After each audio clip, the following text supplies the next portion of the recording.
Students, my self Kavita Yadav, SS teacher, Suraj school, Mahendragarh.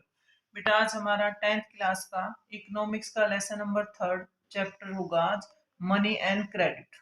इसमें money and credit को मुद्रा और साख। इस लेसन में हम मनी का क्या रोल है, मनी इज कैसे मनी से हम ट्रांजैक्शन करते हैं डेली, कैसे चीजों को एक्सचेंज होता है।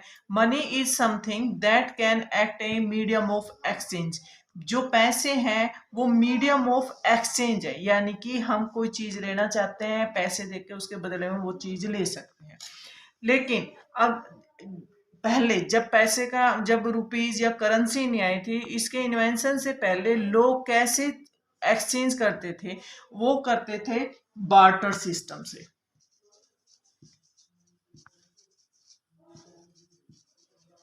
बार्टर सिस्टम क्या होता है? देखो, बार्टर सिस्टम में क्या होता है, in a barter system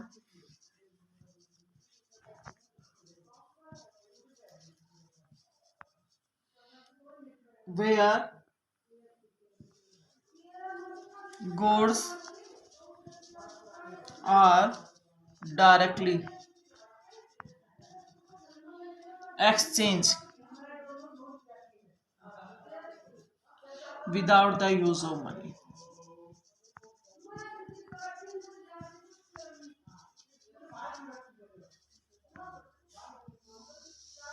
barter system में देखो क्या है, जब पैसे का इन्वेंशन नहीं होता, करेंसी नहीं आई थी, तब हमारे यहाँ पर बार्टर सिस्टम होता था। बार्टर सिस्टम क्या होता है? In a barter system where goods, जो सामान है वो डायरेक्टली एक्सचेंज हो जाता without the use of money, यानी कि गुड्स के बदले हमें गुड्स ही लेनी पड़ती थी। एक सामान दिया, उसके बदले में दूसरे सामान ले लिया था, वो हमारा बार्टर सिस्टम कहलाता था। इसका एग्जाम्पल देख लो, एक शू मैन्युफैक्चर है,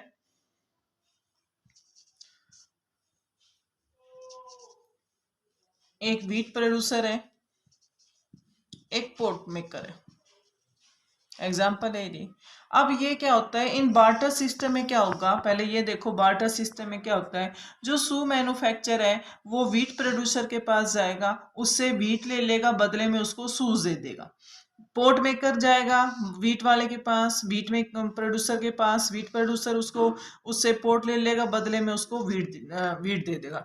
ये तो था हमारा बार्टर सिस्टम की, चीज के बदले चीज एक्सचेंज होगी। अब बार्टर सिस्टम में जरूरी है double coincidence of what.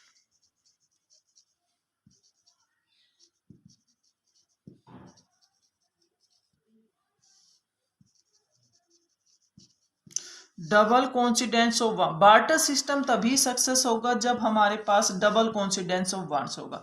Double coincidence watts का मतलब है जब ये दोनों आपस में एग्री होंगे, यानी कि शू मैन्युफैक्चर व्हीट देगा, व्हीट प्रोड्यूसर उसको व्हीट दे देगा, शूज मैन्युफैक्चर उसको शूज दे देगा। जब दोनों की एक्सचेंज हो जाएगा तो वो हमारा डबल कोइंसिडेंस वाट, यानी कि दोनों पार्टी एग्री है कि exchange the goods without the use of money, वो तो हमारा डबल कोइंसिडेंस वांट है। लेकिन अगर ऐसा हो, अगर पोर्ट मेकर को व्हीट की जरूरत नहीं है लेकिन इसको पोर्ट की जरूरत है, तो ये उसको से व्हीट तो देगा नहीं। तो डबल कोइंसिडेंस में अगर दोनों पार्टी एग्री है without the use of money अपने एक्सचेंज करने में गुड्स में, तो वो बार्टर सिस्टम हो जाता है डबल कोइंसिडेंस वाला। लेकिन अगर वो चीज के लिए एक पार्टी एग्री है, दूसरी पार्टी एग्री नहीं है, तो वो कैसे एक्सचेंज होगा? इसके लिए फिर रुपीज आए, करेंसी आई, कि अगर शू मैन्युफैक्चर है उसको जितने व्हीट की जरूरत है वो बाजार में जाएगा, अपने शूज को सेल करेगा, पैसे लेगा। अब वो व्हीट प्रोड्यूसर के पास जाएगा, पैसे देगा और अपने व्हीट ले लेगा। तो जो उसकी जरूरत है वो उसने इतना गेहूं ले लिया, बाकी का उसने अपने रुपीज रख लिए। ये अगर करेंसी है तो ये हमारा जो ये बार्टर सिस्टम है या डबल कोइंसिडेंस ऑफ वांट्स है ना, इसके सिस्टम को कम कर देता है। इसलिए हमें करेंसी की जरूरत होती है, यानी कि हमें मनी की जरूरत होती है। अब मनी में क्या होता था कि उससे पहले, अब हमारी मॉडर्न फॉर्म ऑफ करेंसी आ गई, उससे पहले हर राज्य के अपने अपने राज्य में, हर जो जो राजा होता था वो अपने अपने राज्य में अलग अलग तरह के सिक्के चलाते थे, गोल्ड के, सिल्वर के, कॉपर के।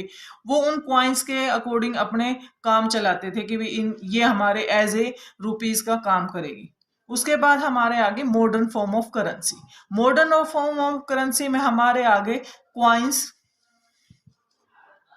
And paper note. ये हमारी मॉडर्न फॉर्म ऑफ करेंसी है।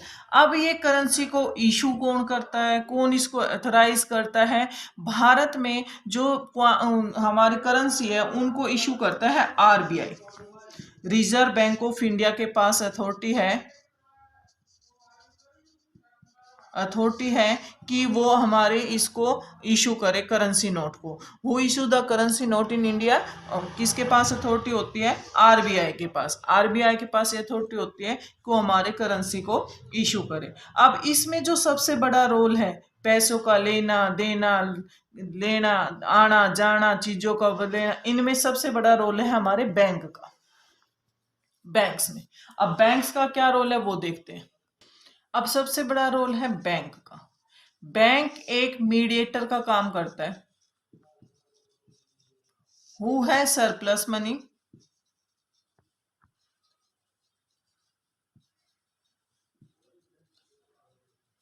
And who need money.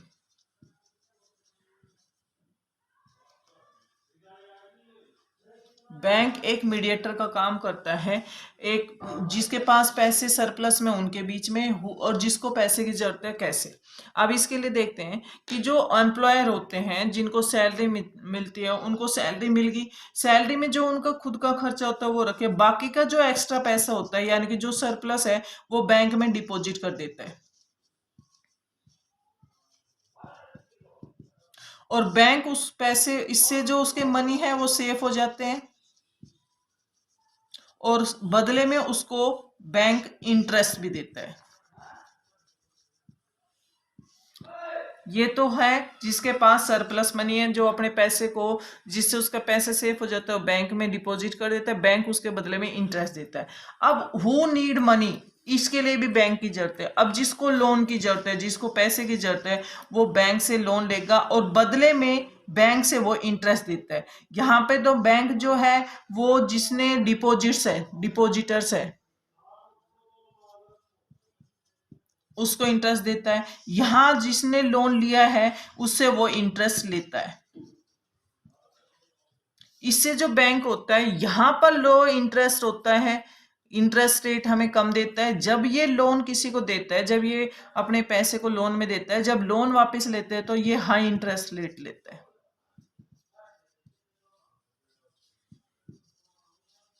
इसलिए बैंक एक मीडिएटर का काम करता है दोनों लोगों के बीच में, जिसको पैसे की जरूरत है उसके पास भी और जिसके पास सरप्लस है मनी है उसके पास भी। और इन सब पे जो सुपरविजन करता है